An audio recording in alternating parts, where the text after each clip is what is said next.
Hey guys, welcome back to Are You Okay? This is episode 2. I'm your host, Claire, along with my sister and co host, Bridget. How exciting! We're doing a stop. You're going to regret that later. She just made a tongue face at the camera. Claire, certain things you don't need to tell the listeners that the viewers can see, but the listeners would be none the wiser. That is so true. Sorry. My sister is now being silly for those listening. Yikes. Oh my gosh. Oh my gosh. What are you drinking? Oh my gosh, I'm actually so excited about this. Yes. So we want to do a better job in general of starting out the podcast with the drink. I think, one, because I chug these things so quickly that, it's just more front of mind while I'm actually drinking them. But also it gives the viewers a good idea of what's going on in our little hands. What the fuck? Sorry. And I think if we're ever big enough and we get sponsorships and people send us free stuff, they'll like that it's at the beginning. You're pushing this. I love it. I am. This is such awesome advertising. You have two girls drinking your drinks. They're non-alcoholic, which is all the buzz these days. Clever. All the buzz. Clever. Cha-ching. Clever. And anyway, these have been my happiest discovery in sobriety. I have missed really almost every type of drink, most of them at different times, really red wine, a cold beer. But when I'm thirsty, a White Claw is what I would go to hydrate. Yeah. Obviously it would not hydrate me. But now these non-alcoholic ones, which are new, they do hydrate you. They only have about 15 calories per pop, and they also have electrolytes. And they really taste, to me, especially this one, black cherry, which was one of my favorite White Claw flavors.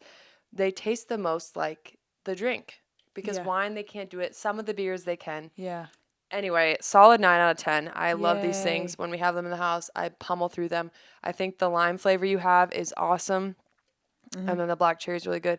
Mango and peach are also good. They're just a little sweeter. So not exactly my favorite, but you don't love White Claws. So tell me how you feel about these fake ones. Well, this is the first time having a lime non-alcoholic one. Lime is my go-to with all seltzers. Right. So this is actually really good. I think you're right. I think the sweeter ones, that fake sweetener, I really struggle with it. It's bad. So yeah, like when I drink alcoholic seltzers, I usually stay away from White Claw and do the other types, the other brands, because it always had that like chemical sweetness to it. But I'm actually really enjoying this today. This tastes Good. really good. I think it's because it's lime, so it's not too sweet. I'm not getting too much of that. And it's just very palatable. It's very refreshing. I had no idea about the hydrating electrolytes. That's fantastic. I'll just take these to the gym. No, seriously. Imagine. They're guilt-free. And then they don't have a bajillion calories, which some of the fake, like if you get a bottle of fake wine, it just feels like a total waste because it's probably got 50, 60 calories per glass. Yeah. And nothing's happening. It's just drinking juice, where this feels like, oh, okay, Yeah. And they're gluten-free. Wow. This is perfect for you. This is like best case scenario for you. It is. Yeah. No, I can see why. 2 years in. And it's kind of been sad because there have been a lot of new alcoholic drinks that have come out. There's an alcoholic Sunny D, which I was like, oh my gosh, yum. I mean, that's just one, and it's the most ghetto one I could have possibly thought of. Yeah. But now they're coming out with a ton of new non-alcoholic drinks, Yeah. which is just Yeah. very exciting. And these are new, right? This was just released. Yep. Yeah. So this is, you'll see them, but they're not hard to find necessarily, but like this is just, I mean, these are weeks or months old. These are Mary Grace new. found out about it. Yeah, our little sister found out about these. So this has been huge. What a great, exciting time for all of you Truly. alcoholics. All of you. It is. It's Cheers. great. Cheers. Wow, yours is almost empty. It took you an hour and a half to set the camera up. Yeah, no, definitely. Okay. What happened this past weekend that was so freaking massive? We just have to talk about it. Super Bowl 58, ladies and gentlemen. Chiefs versus San Francisco 49ers. We watched with a passion I haven't seen out of us, since our own team, the Patriots, hate us. Go ahead. Who gives a shit? We're in the Super Bowl. But we really were kind of in this one. We were excited. We were paying attention. Why? Well, there's a lot. I mean, Super Bowl is Super Bowl. It's just an awesome game, and it's fun to watch the new commercials, which usually are lacking in any creative intelligence. But I have a reason. what? Oh my gosh. Claire's duct tape from her ice scarf. Her camera is currently wrapped in a scarf made of ice. because it shuts off every 15 minutes. It's a really large gel pack we have snaked around this camera. Anyway, It's going through menopause. this is horrible. I think today is going terribly. Really? I'm having fun. Oh, good. Okay, the Super Bowl. Well, there's a lot we could say about this. I don't think we should spend too much time on it because the wrong team won. But really, just an objectively great game. It was pretty much all defense and McCaffrey basically playing this game. And the kickers. Yeah, true. And really good game. I am not sure why the Niners didn't go for it on that last play at the 5-yard line. Like, this is the biggest game ever. You're in overtime. Like, go balls to the walls. Like, you're on the 5-yard line. Unless I misunderstood where they were. They were, right? I think they had 5. I think they were 4th and 5. They had 5 yards That makes a huge difference. to get a first down. But I thought they should have gone for it. But I think they had an opportunity to get a first down. I did think they were on That the would've- 5-yard line. So No, I don't think. I think they were further, maybe I'm 35. less angry now. But, well, we've had a hard time with the Chiefs for a while. Here's the thing. I resent people that compare the Chiefs to the Patriots for many reasons. I can understand hating the Patriots. I think a lot of them, we weren't always the classiest team, I don't think. No, we were. We were very classy. We were just Well, assholes. I mean, Aaron Hernandez went to jail for murder. Like, we weren't all like, it's not the New York Yankees where like you resent them, but they have this like standard that they represent. I don't think the Patriots ever really had that, but they weren't douche canoes. I think the Chiefs are like that annoying high school team and their obnoxious girlfriends Yeah. who run the school, even though no one really likes them except for their little like kiss ups. It's ick. It's ironic coming from Taylor Swift, cheer No, captain, She has been, and I'm on the bleachers.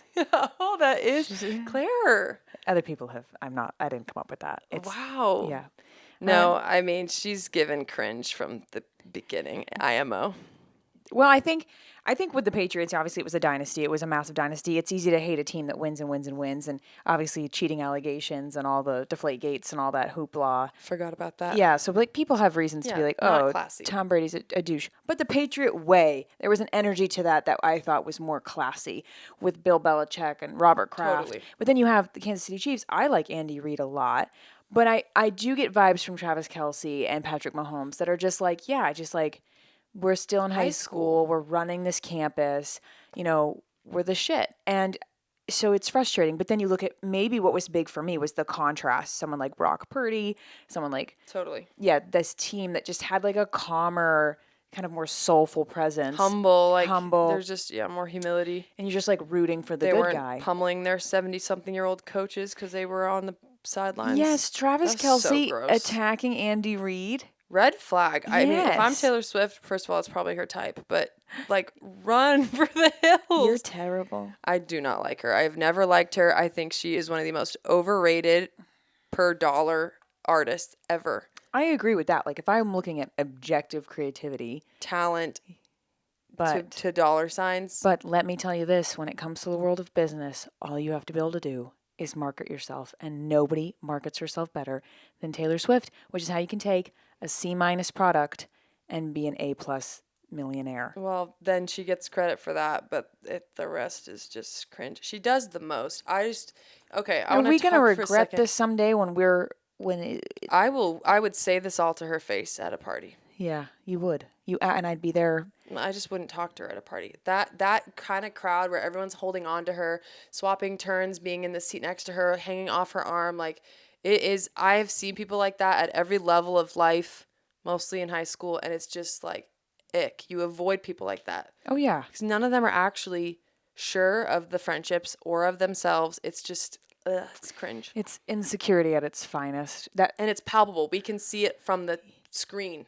Two-dimensionally. I did keep saying that. I'm like, oh, they just she's sitting in the same spot. They just taking turns, like getting their time with Taylor Swift. And it was, I mean, I'm a sports fan. I'm very passionate. I'm going to yell, scream, jump. But I also spend most of the game just sitting there. You wouldn't see me ever doing like these. Hanging off my arm. I wouldn't hang off your arm ever. No, like the like frazzle dazzle cheering and the like kind of girly like, ooh, we're at a football game. Like, don't disrespect the game that way. No. It just felt it felt a little kiddish. It felt very high school. It's hard to watch. I think it's probably a not very popular opinion to kind of look at Taylor Swift and the whole hoopla behind it. Actually, a lot of very authentic NFL fans are like, "Get this girl out of here." I don't think we're I think we're probably sitting in the category with like men between the ages of 30 and 60, and we're not in the category with girls our own age who probably feel the complete opposite that we do. But there are plenty of dudes, especially, who are I think watching there are girls football too. going, Ugh, I think what is this? everyone but a Swiftie is like, ick. What is happening? Yeah. That's what I would guess. I mean, I know a lot of girls who are like, what is going on? Yeah. Whether they're sports fans or not. Yeah. Here's the thing. I want to talk about this because it's something that reality TV started and social media has totally picked up because it's made everyone feel, like I said last episode, like they too can be a reality star. There's this vibe that at least I can pick up on when that sounded really cocky. No, you're good at reading vibes. Well, yeah, I meant like I can see it, but I didn't mean like I can see it. Where people are using their platform, be it knowing they're on TV or knowing that they can post whatever it is on their social media. I get the sense that there are a lot of people trying to be relatable, trying to be like all reality TV when they are very much obviously acting like they know that they're being watched because they're either filming themselves. Here's an example. Caitlin Bristow, winner of The Bachelorette. I don't know if she won, actually. I don't really know her story, which will lead to a secondary point. But you can just sort of tell when someone knows or at least thinks that they're being watched, which that's fine. If you want to do that, that's fine. But if you're going to do that and then pretend that you're like, hey, relatable, and that you're not being watched or filmed, that's where you lose me because now that's the opposite of real and relatable and down to earth. So my example was Caitlin Bristow has 2 million followers, has a podcast, goes out the other day on her security camera and like films herself jamming out, like just to pull the footage and post it. And everyone's like, yes, girl, so real. And I'm like, she filmed that on her security footage to pull the footage later and post it on her Instagram. Like, you lose me there. Yes, and I think she has a bit of a reputation, especially lately, with kind of faking relatability, Yes. posing, rehearsing, Yes. like planning out relatable moments, which is obviously they're just not real. That were like caught on camera, and it's Yeah. like, girl, watching the Golden Wedding. This is why I'm done with Bachelor Nation because it used to be trash TV, but it was like trash love TV, and now it's just where people go to become influencers, and it's so obvious. It's just the whole franchise has given me the ick. Like I can't watch it anymore. Yeah. Because there's just none of the like actual reason The Bachelor ever became a show. It's just these people going on because they want ads later. They want to be an influencer. Yeah. Which there's nothing wrong with wanting influence. I don't know. Anyway, that's a different conversation. She's at the Golden Wedding. She positions herself to be on camera or no, she's on camera. And I said, this girl, no, she's on camera. She's going to do something. And sure as shoot, has a whole meatball, puts a whole meatball in her mouth. And I turned to y'all, did I not? And I said, I guarantee you this is on her Instagram. Yeah. Sure as shoot, check her Instagram. And it's live, laugh, meatballs. Yeah. With the footage. And Yeah. I'm like, ugh, like, Yeah. that's not real. Like, Yeah. I want real, organic, this is happening. And social media is, I believe, ruining that. Yeah. Yeah. No, I agree. That though these moments with Caitlyn especially have been particularly uncomfortable to witness because it is just so fake. It's so fake. And Taylor, too. I think that's the vibe I'm getting in the Yeah. box with Taylor and Brittany and all these people hanging off each other, like jumping up and down. When I'm like, do you even know how to play football? I remember saying this. I was 18. I worked in the Market Basket Kitchen, which is like a chain of grocery stores in New England. And it was an okay crowd, but you know, a kitchen is a kitchen. And they were just, the girls could be so hot and cold and so fickle and so up and down and so good day, bad day. And I just remember I was 18. It was like my first experience in the real world, first big job out of high school. And I remember writing down in the notes section of my phone, inauthenticity makes me sick.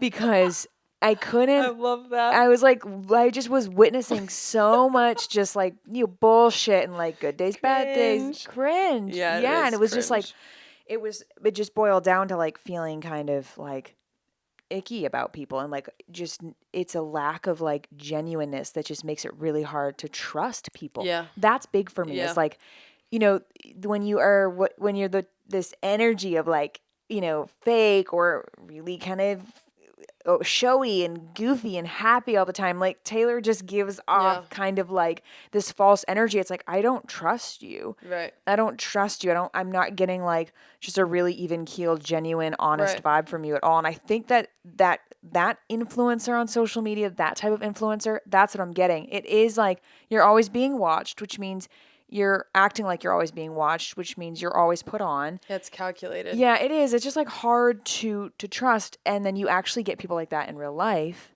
I mean, I started a new job recently. I'm already kind of like looking out for like what's real here, what's not. I'm not going to talk much about my personal life to these people because you get the vibe. Yeah. It's just like people are calculated. Yeah, they're playing chess. I think that's a good point about trustworthiness because it's not just like, ick, which it is cringe. To me, it's so apparent with some people that it's like, who do you think you're fooling, you know?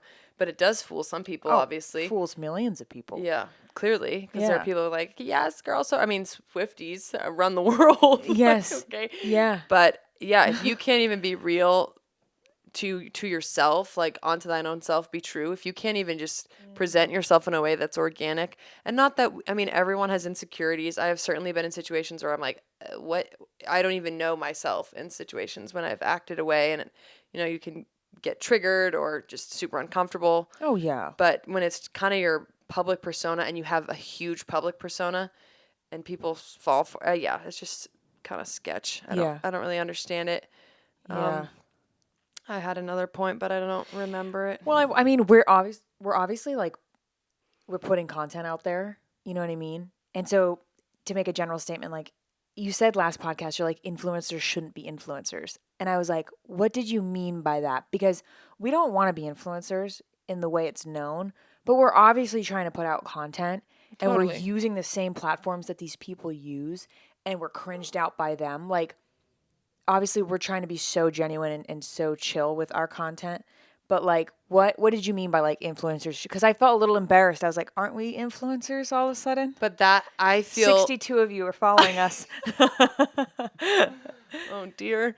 True. Thank you to everyone who watched episode 1, by the way. We got some really cool feedback. Yeah, we did. We did. I would say, and I would define an influencer as someone who has taken on as their public persona, and I think in a lot of ways their actual persona, that they are an influencer. Like there's almost an arrogance to it. And obviously if we started to get sponsored, some of our posts are going to be like non-alcoholic White Claws, whatever. Like there's something to be said for having a level of followers or influence where you kind of have to play some of those games, but you should never be compromising like who you are as a person, and it shouldn't be reduced to a social media influencer. Like I think that's what people would say Caitlyn is, or a lot of these people on The Bachelor are, where it's like they have become influencers when what are they contributing? Like besides like, this is what I did this weekend. Really, influencers become like their own reality TV show that however many thousands or millions for some of these people are watching. And I don't really get the vibe that they're putting out like a genuine identity that has much depth to it or value. Yeah, yeah. Which I've noticed is like, that's how the real world is. Well, and I have found a lot of that in Christian Catholic circles. That's why I've wrestled a lot with how does one evangelize in a way that is authentic and genuine, which is why I really believe sharing on suffering is necessary, because there are a lot of those camps of happy-go-lucky, this is my life, I found Jesus, look how great everything is. And that has not been my experience. Jesus Christ has saved my life time and time and time again, but I can't share that story without there being a ton of suffering, that he's helped me through or that has come of it. Like being a Christian is hard, I think, in a lot of ways, even though I wouldn't trade it for the world. So I don't know. And I think one of the ways that some of these influencers have gained a following is by being real about their struggles. Like, I have anxiety too, which, whatever, different strokes for different folks. But where's the depth? Like, where's the value added to people's lives? Yeah. And I don't know. Yeah. I can't speak. Maybe someone has looked at Caitlin Bristow's post and found the courage to live on another day. Who knows? But it doesn't work for me the way that's marketed. Yeah. I was thinking about this. Dude Perfect recently did an interview. Dude Perfect, they've been doing 15 plus years of trick shots on primarily YouTube. That's where they started, but obviously they're on all the platforms now. 5 guys, Christians, married families, just cool guys. And they were on this podcast recently being interviewed and talking about making sure that everything they did aligned with like faith and family, and they kept like very authentic to that. But they've built a multi-million-dollar brand by kind of staying like really true to themselves and their mission. They've turned down huge sponsorships, including with Budweiser, because it didn't line up with their mission and with their vision. And they're just an alternative to like really genuine success on social media, on big platforms, without kind of being too crazy, too over the top, too disingenuous, too fake.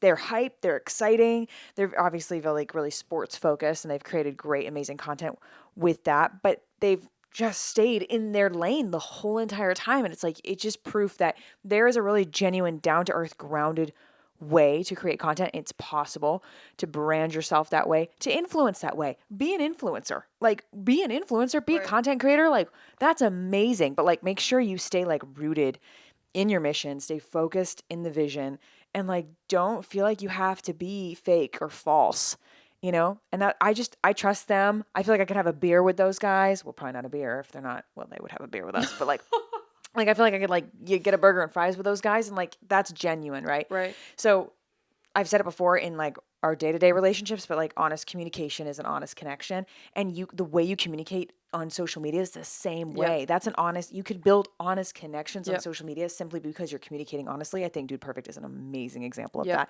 So it's really possible. There's also a whole other world of like filmmakers. I'm in a more, like, I like the filmmaking side. So the content is like high production, even though it's just social media. You get a little bit more of like a solidness from that, but it sometimes does still feel a little bit like cringe or like a little disingenuous because, you're maybe filming the best parts of your workout video where you look the best. I know I pick my best clips, and there are plenty of clips when I film YouTube videos and social media videos of my fitness, of my workout, where I'm like, oops, cellulate's really bad in that. Or, like, don't like the way that's a bad angle, or I don't look attractive in that shot, and I don't use them. So that feels a little cringe too. But I mean, there's something really, I feel like the messaging is more positive, but it's an interesting world you're trying to balance when you're not three-dimensional with somebody. You're on a flat surface, and you're just trying to communicate. You're trying to communicate honestly. I think it's a difficult thing to do well. I like honest and trustworthy. I think those are keywords from today because, I mean, I think the nature of social media is in itself. If you have an account, it is in itself kind of selfish because it's about you and you're putting it out to the world. Now, obviously, it's a massive tool. And I've seen it time and again, a tool for good. Live Action's an example of this. I think they have close to 500,000 followers now on Instagram. There are DMs they've gotten from people who have seen their content, who have decided to keep their child and not go through with an abortion. Like, to me, that's a huge victory. There are children here today because of social media. So I think it has been an incredible tool in connecting people. But I think staying authentic and genuine. And if you are trying to gain a following or you're beginning to, knowing those pillars that you will not compromise on because the world will chew you up and spit you out and sell you the most shiny, glamorous things. And if you don't have integrity and you don't know your absolute do's and don'ts, I think this would be the case with modeling, like, or acting. What scenes will I not take? And what type of shoot would I say, no, I can't do that to? Remember we had that guy who wanted to work with us? He wanted us to do nudes. Yeah, this was like pre-pandemic. He was a really talented photographer, and he did non-naked shit. So we thought he was like pulling us in that direction. And then he sent us a bunch of like, oh, these are examples of what I want to do with you guys. And it was just like titty and ass. And I was like, excuse me? Yeah, no, thank you. But here's the thing. When you are being sold, especially, we're nobodies at this point. Yeah. It's tempting to take anything. And I thought this during the Super Bowl with the commercials. Yeah. If I were an aspiring actress, there are certain commercials that are so poorly executed just from a creative. I mean, you can have all the best technology and production value there. If it's a stupid punchline, I would hesitate. I don't think I would ever be in a medicine commercial because to me that would actually hurt the integrity of who I am and what I'm trying to do as an actress. Why? Because medicine commercials are so cringe? They're awful. I'm also against big pharma, but but we did see commercials yesterday at the Super Bowl. Obviously, we're recording this on Monday. Super Bowl Sunday was yesterday. We saw commercials where we're like, Jason Momoa, what are you doing? Right. What are you This is doing? beneath you. Jason, isn't this below you, Jason? We're being highly critical because we're not successful. We have 62 followers on Instagram, and I've never been broker in my life, but no, that's not true. I have been. But like, so it's hard to throw No, these to people judge, are all but doing better than us in many ways. David Goggins said, "You will never meet a hater doing better than you are." So we should give them that. Obviously, Yeah. they're doing better than we are. But it does lead to the point I wanted to make, the second point, right. which kind of came to me in light of the first episode coming out and people reaching out. And I had a couple friends and family members say, "I'm sorry that I didn't ask you if you're okay." And it just got me thinking, which first of all is just like a beautiful, humble thing to say. And it made me think of some of the struggles we've had in our relationship because we are so different, and how you don't really have to understand people well to give them some compassion. And you can make assessments. Which we have. No, I know. This is so We were not compassionate for the first 30 minutes of this podcast. No, but not to, that doesn't mean you tolerate everything or that you No. don't call out bullshit. That's I true. think it's very important that we call a spade a spade. Yep. And the social media influencer Hollywood aura is disgusto barfo. I can't stand it. So I don't feel bad about saying that. But person to person, I don't know anything about Taylor Swift on like an intimate, true, this was your life level. Yeah. Or Caitlin Bristow. I mean, Yeah. when I actually think about Caitlin, I think, gosh, here's someone who coulda, shoulda, woulda, maybe had a much different life had she not chosen what the world has sold women. Anyway, all of this to say, I look at someone like Caitlin Bristow, who I can make these assessments of, and they may or may not be true in a persona type way, but I also feel for her because I think she is the epitome of doing everything the world told her an independent woman should do to be happy. And you cannot convince me that this woman is happy. I think she's just grasping, and that's really sad, and that's not her fault, really. No. Who knows what her childhood was like. We just don't know anything about anybody, really. Even you and I, like in some of our struggles in our relationship, we're very different. You're very melancholic and more tending toward anxiety. I'm very choleric, more tending toward depression. So there have just been so many times where we're firing on different cylinders and not really knowing where to go next to reconcile something, reconcile struggles in our friendship. And the biggest thing I have found to be helpful is compassion, which is, it's not empathy or sympathy where you have to understand the person's suffering, but you're just going to be there and suffer with them and help pull them out of it. You're not just going to sit there and commiserate, which I think the world has sold us is a great idea. Like, oh yeah, life sucks. It's like, no, like, let's pull each other up by the bootstraps, but I can do that with you and help you carry the burden. What did you say recently? Compassionate means? You said to suffer with. To suffer with. I've seen a couple different definitions since then, actually, but yeah, I'd have to look up the root words. Yeah, we were struggling a couple weeks ago, and I wasn't really understanding where she was coming from at all, and it was making me just not. I wasn't showing any compassion. She was like, compassion means to suffer with. It doesn't mean you have to understand why I'm suffering or what I'm suffering about, but like, put yourself in my shoes, which I saw a video on Instagram recently, and I don't know who it was, maybe a psychiatrist or someone with some credential, but was saying something very similar. It was like, what's your biggest piece of advice for people? And it was like, listen to people in a way where you're trying to put yourself in their shoes. Mm-hmm. You're trying to understand their side of things. Mm-hmm. It's so hard to do, though, because you immediately try to protect yourself and you immediately try to defend yourself. When you immediately translate behavior based on how you interpret it, based on your own life experience, cross, disposition, temperament, all these things. Yeah. We all speak, well, we don't all speak, but a lot of us speak very different languages. Yeah. And so that's what you're communicating, how you're interpreting. It does mean to suffer with. Latin. Patti is to suffer, and com means with. To suffer with. This video also said, it said perception is your reality, but perspective is how you try to get into somebody else's reality. So it's like perception is reality. It's true. We all live in our own like versions of the world, but a good listening technique is perspective, someone else's perspective. Something along the lines. Hope I'm not botching this video I watched, but yeah, I mean, I think when you think about Taylor, we think about Caitlin, we think about anyone out there where even the people at work, when you're like looking at them going, what the hell is your problem? Right. Like, we don't know their story. We don't know what they're dealing with. We don't know what's going on. We don't know what they're suffering with. We don't know what they're carrying. And that does not mean you should take shit from anybody. No. I always said, take no shit. Do no harm. Do no harm, take no shit. But do harm if someone gives you shit. So, but like, so you shouldn't be taking shit. But at the same time, you know, what's your initial interaction with these people? If I met Taylor Swift or Caitlyn tomorrow, I would have compassion. I would get to know them. I would have that first conversation. I would not.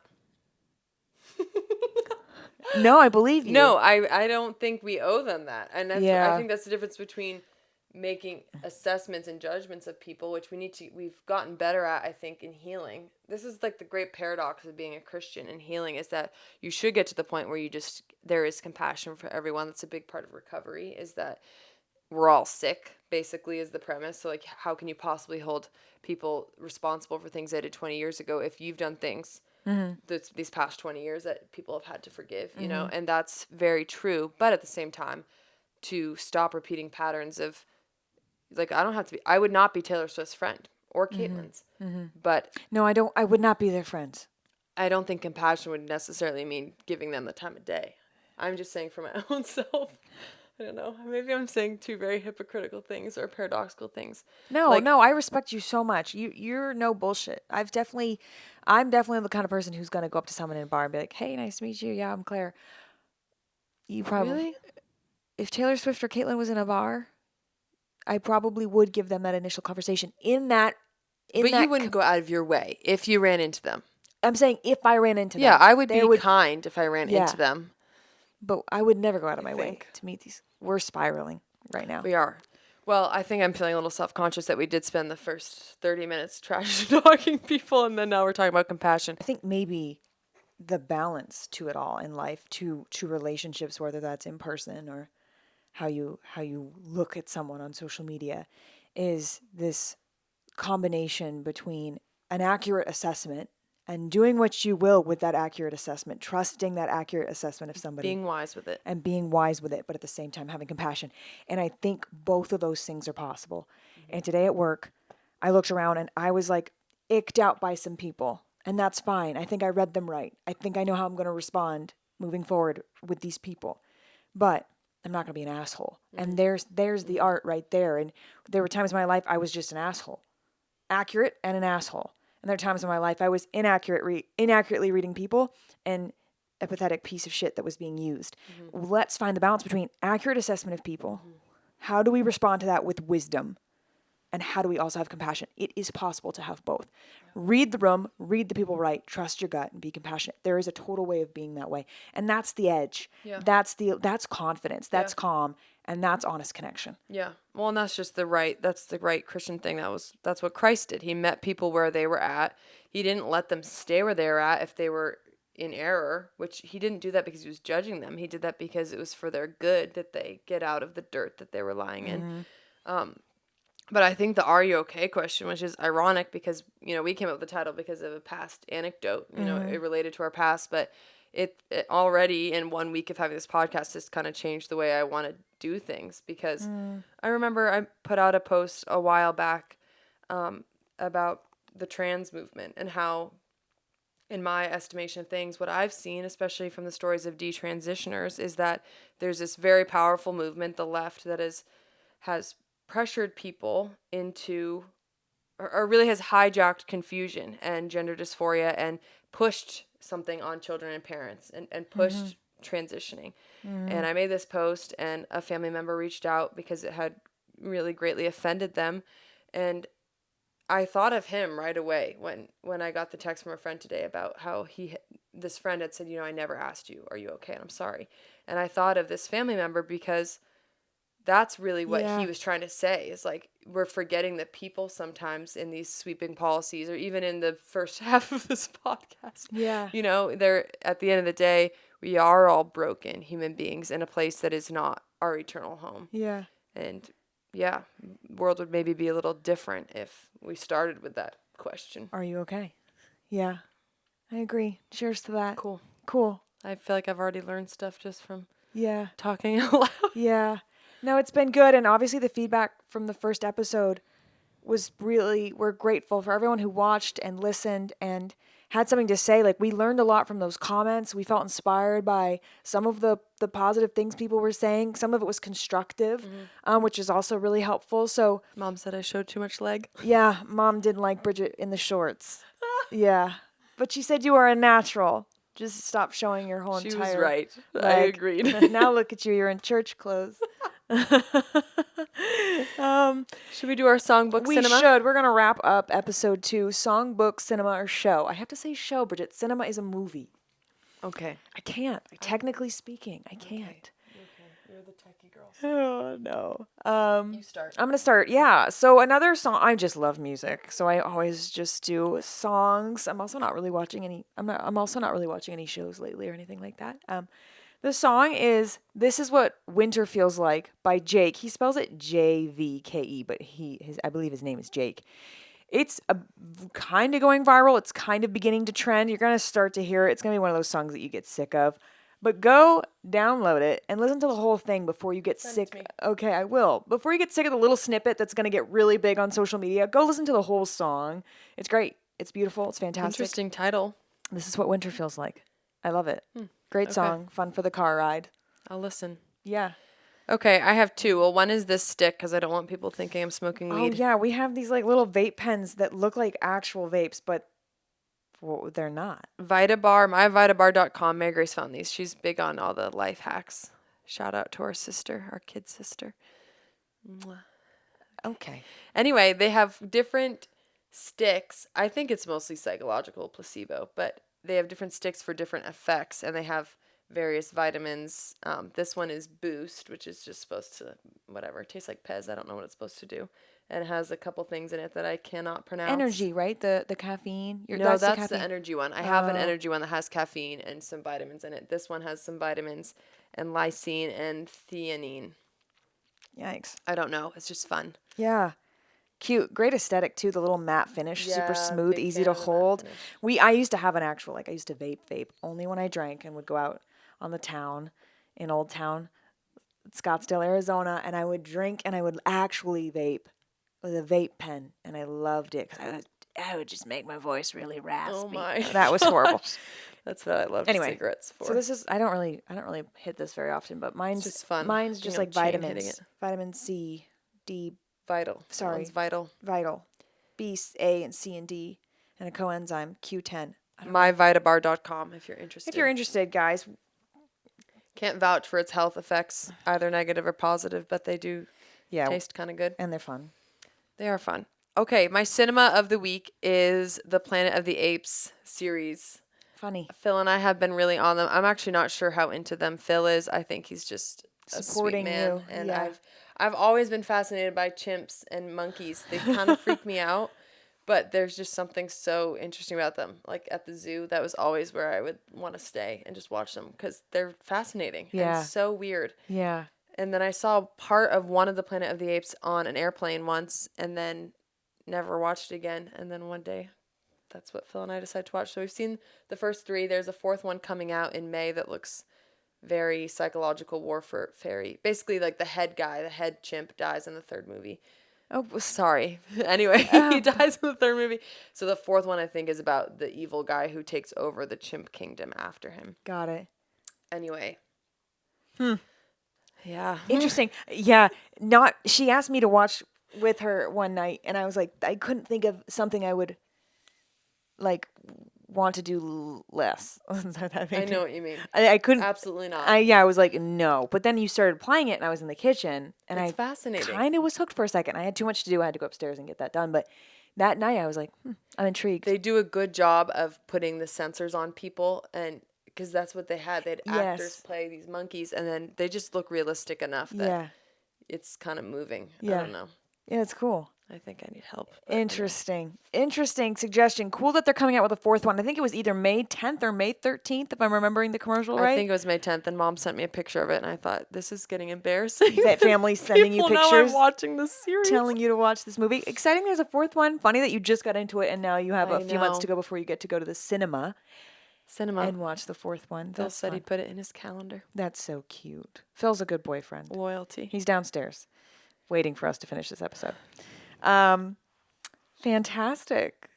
Well, I'm happy we're here. Me too. This has been fun. This has been fun. Guys, thank you so much for listening and for watching. We're on Spotify and Apple Podcast, and we're on YouTube if you want the video version. We're also on Instagram at RUOKPod. And yeah, we have more in the works. So we'll see you next week.